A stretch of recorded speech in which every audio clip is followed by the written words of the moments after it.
We learned in 2020 is that with 21.5 million background checks, we saw that over 8.4 million, or 40% of those people who are buying firearms in 2020 were buying a firearm for the very first time. And we also saw that there was a 43% increase of Asian Americans who are purchasing firearms.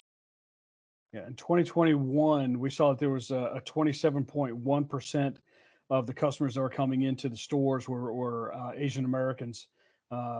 Based on that, similar retailers done in 2021. We are still waiting for the final results of our survey to cover 2022. I think when you start to look at the totality of background checks for the sale of a firearm, in 2019, there were 13.2 million background checks for a firearm sale at retail. And then we saw in 2020, there were 21.5 million background checks. So a significant increase. Since then in 2021, we saw 18.5 million background checks. In 2022, we closed it out with 16.4 million background checks.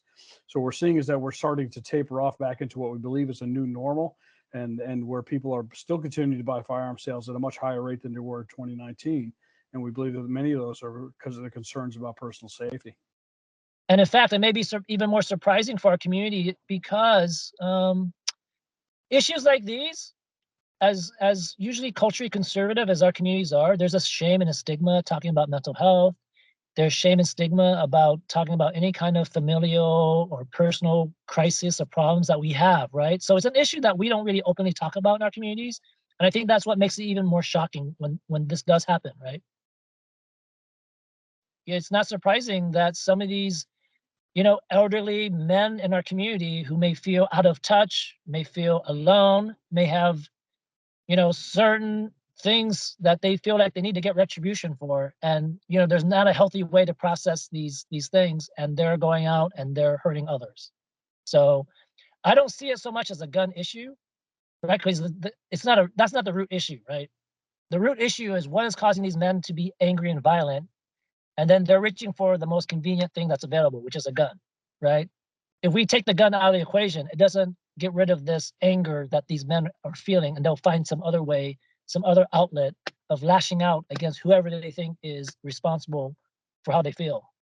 哇，这个就是我是最好的见证人了。从预选开始以来，中国人申请枪牌在我这里要排队，就是说从疫情一开始发展，那个4月份、5月份，我是5月份可以撤退的，但是那个时候我门口都排队，每天都几十个人排队申请枪支。